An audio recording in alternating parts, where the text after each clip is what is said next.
Əlilliyi olan şəxslər bundan sonra tibbi sosial ekspert komissiyalarına getmədən əlillik dərəcələrini ala biləcəklər. Nazirlər Kabinetinin 2016-cı il 11 noyabr tarixli qərarında bununla bağlı bir sıra dəyişikliklər edilib.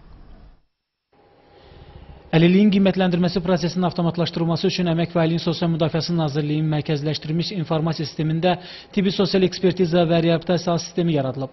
Bununla da əlilliyi olan şəxslər tibbi sosial ekspert komissiyalarına getmədən əlillik dərəcələrini almaq imkanını əldə edə biləcəklər.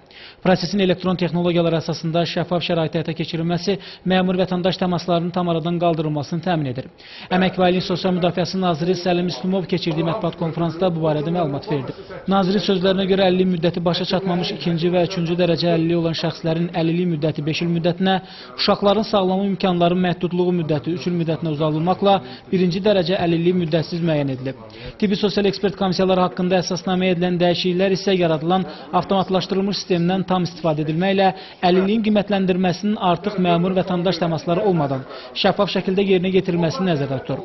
Bunun üçün dəyişikliklər ilk növbədə tibbi sosial ekspert komissiyaları tərəfindən vətəndaşların müayinəsi prosedurunun tam aradan qaldırmasını şərtləndirir.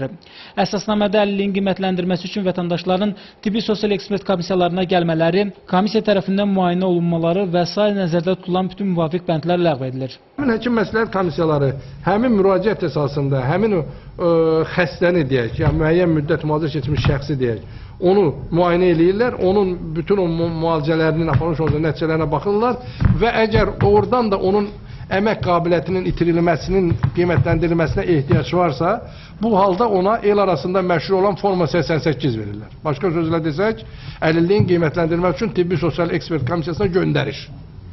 Və bu göndərişi götürdükdən sonra Səhiyyə Nazirliyində belə bir alt sistem formalaşdırılıb, deməli, göndərişlərin elektron reyestri ötürülür ora və elektron reyestrdən də ötürülür bizim nazirliyə.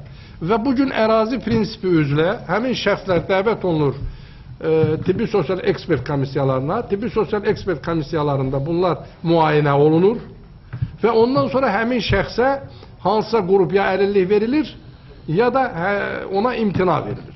Nazirin fikrincə əlilliyin qiymətləndirməsi ilə bağlı qərarların obyektivliyinin təmin edilməsi üçün göndərişin yalnız bir tibbi sosial ekspert komissiyalarına deyil, seçmə üsulu ilə bir neçə tibbi sosial ekspert komissiyalarına göndərilməsi nəzərdə tutulur.